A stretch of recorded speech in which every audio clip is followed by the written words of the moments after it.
नमस्कार, ट्रिशाज वर्ल्डमध्ये आपलं स्वागत आहे।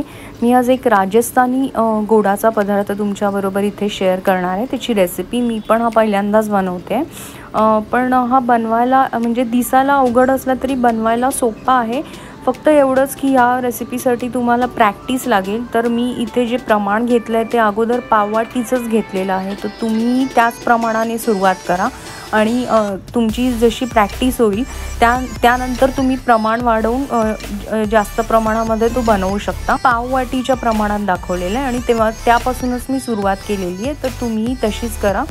तर बघूया आजचा पदार्थ, राजस्थानी पदार्थ जो श्रीकृष्णाच्या 56 भोगामधला एक असा गोडाचा पदार्थ आहे। त्याचं नाव आहे घेवर, मलाई घेवर आणि म्हणजे घेवर आणि त्याच्यावरती आपण रबडी टाकल्यानंतर तो मलाई घेवर। तर आपण दोन्ही प्रकार आज बघूयात।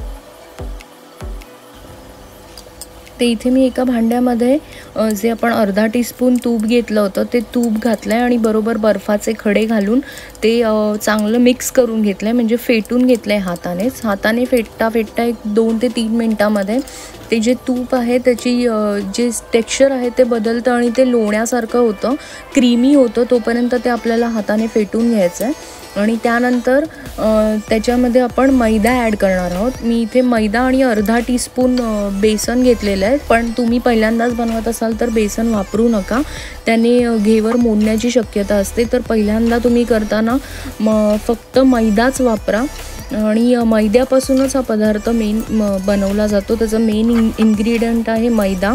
बेसन फक्त घेवर कुरकुरीत होण्यासाठी म्हणून वापरला जातो, तर तुम्ही वापरू नका। मैदा व्यवस्थित त्या क्रीमी झालेल्या तुपामध्ये मिसळून त्यामध्ये आपण गार दूध घालणार आहोत। आपल्याला इथे दूध गारच हवं आहे।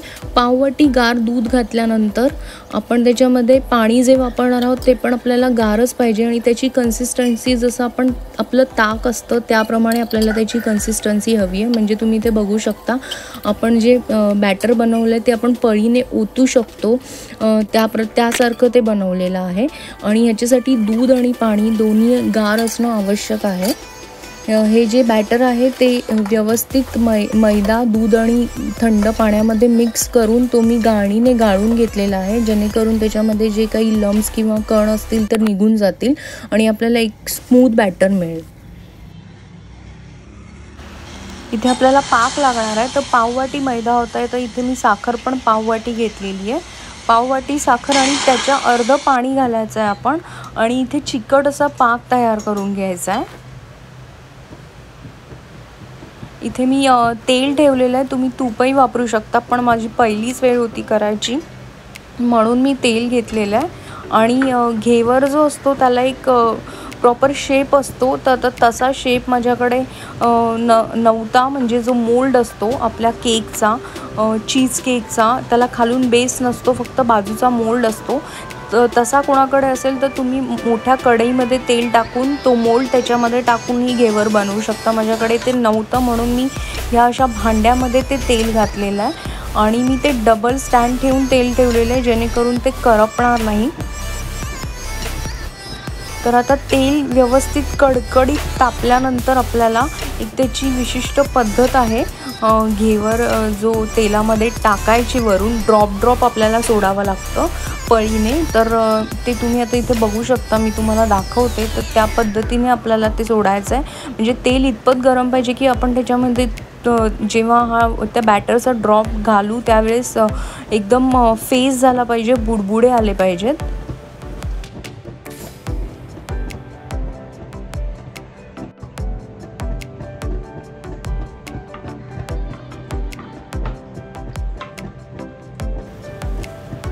मी आता घालायला घेते, इथे असा ड्रॉप घालायचा आहे आणि असं तेल वरती आलं पाहिजे। एक ड्रॉप घालत आपण जेव्हा हे फेस एकदम बघा ह्या प्रकारे जेव्हा बाजूला होईल त्यावेळेस मधोमध आपल्याला परत बॅटर घालायचं आहे आणि एकदम वरून सोडायचं आहे। तुम्हाला सोडताना हे बघा मी इथे डबल भांडं घेतलेलं आहे। जे बॅटर आहे ते मी एका थंड बर्फ घातलेल्या पाण्यामध्ये ते बॅटरचे जे भांडं आहे ते ठेवलेले, जेणेकरून आपलं मिश्रण आहे ते गार राहील. तुम्हाला घेवरची जाळी जर व्यवस्थित हवी असेल तर तुम्हाला हे बॅटर एकदम गार असणं महत्त्वाचं आहे.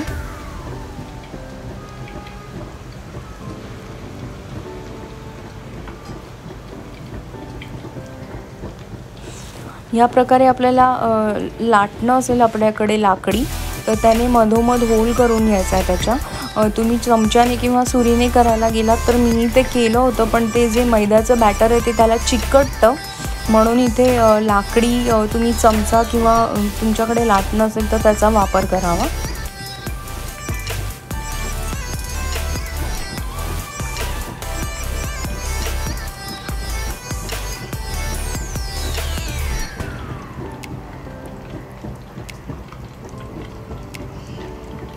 ते मी डबल स्टँड ठेवल्यामुळे तेल जे आहे ते परत थंड झालं आहे, कारण मी त्याच्यामध्ये बॅटर घातलं आहे. तर तेलाचं जे टेम्परेचर असतं ते कमी होतं, तर त्यामुळे मी आता ते स्टँड ॲक्च्युली काढून ठेवलं आहे आणि दुसऱ्या गॅसवरती ते भांडं ट्रान्सफर केलेलं आहे.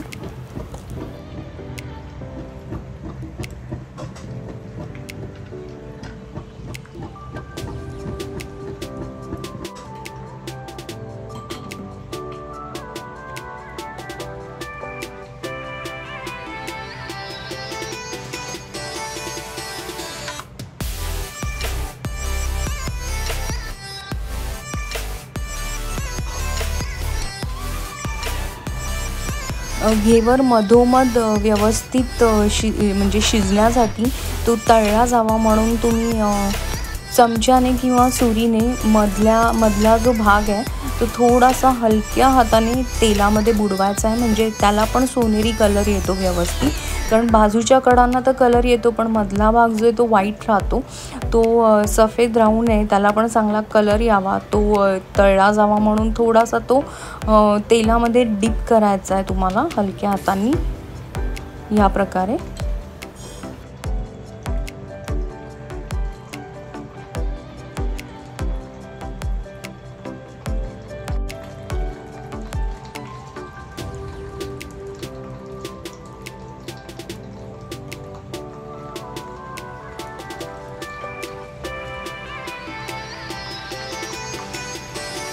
हा बघा, आपला काय सुंदर असा घेवर तयार झालेला आहे. एकदम हलक्या हाताने तो तुम्ही उचलायचा आहे आणि एखाद्या जाळीमध्ये ठेवायचा आहे, म्हणजे त्यातलं जे एक्सेस आपण तेल असेल ते निघून जाईल.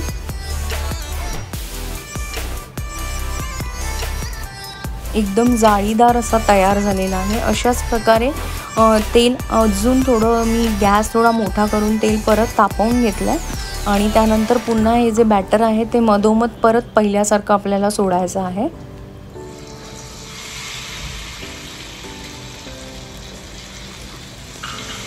पण हे करताना खूप मजा येते. आपल्याला ते दिसायला खूप अवघड वाटतं, पण ते करताना खूप मजा येते.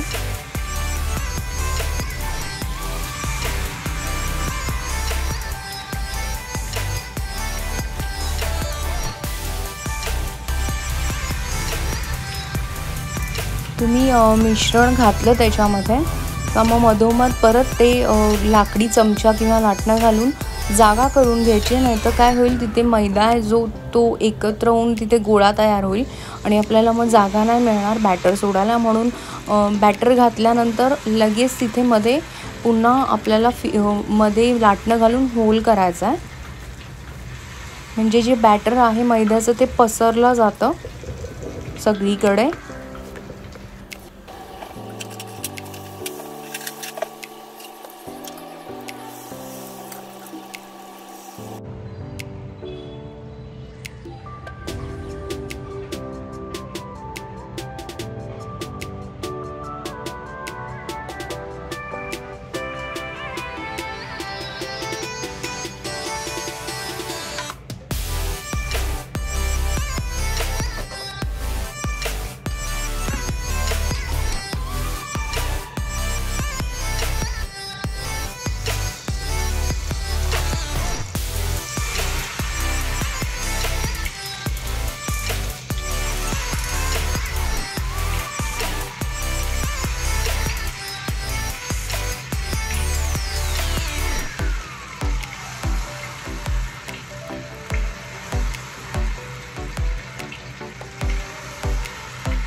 की बघा काय सुंदर असा आणखीन एक आपला घेवर तयार झालेला आहे. त्याचा कलर बघा काय सुंदर आलेला आहे. बाजूने एकदम सोनेरी, मध्ये थोडा लाईट सोनेरी आणि मधोमध असा क्रीम कलर. खूप छान असा आपला हा घेवर तयार झालेला आहे. तेल पूर्ण निथळून आपण तो जाळीमध्ये ठेवूयात. पहिल्यांदा जेव्हा तुम्ही करत असाल तर थोडंसं तुमचं चुकण्याची शक्यता असते किंवा घेवर मोडू शकतो. तर तसं झालं तरी डिसअपॉइंट होऊ नका, ट्राय करत राहा. कारण माझ्यासोबतही झालं होतं. माझा पहिला जो घेवर मी काढला होता तो अगदी मोडला होता. मी फोटो टाकायला विसरले. तर हे मी ट्राय सेकंड वेळा केल्यानंतर माझे असे आलेले आहेत. तर तुम्ही पण ट्राय करा. खूप छान आहे आणि ही रेसिपी करताना पण तुम्हाला खूप मजा येईल. मी घरीच इथे रबडी बनवली होती. तर मी अगोदर घेवरवरती पाक पसरवून घेतलेला आहे आणि त्यावरती मी ही रबडी स्प्रेड करून बदाम पिस्त्याच्या काप घालून ते सजवून घेतलेत. आणि जो त्या साईडचा घेवर आहे एक, तो पूर्ण प्लेन आहे, त्यावरती मी रबडी नाही घातलेली.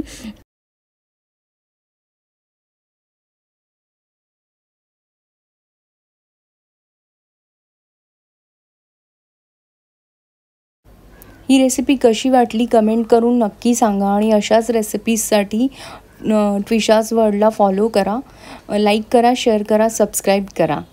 थँक्यू.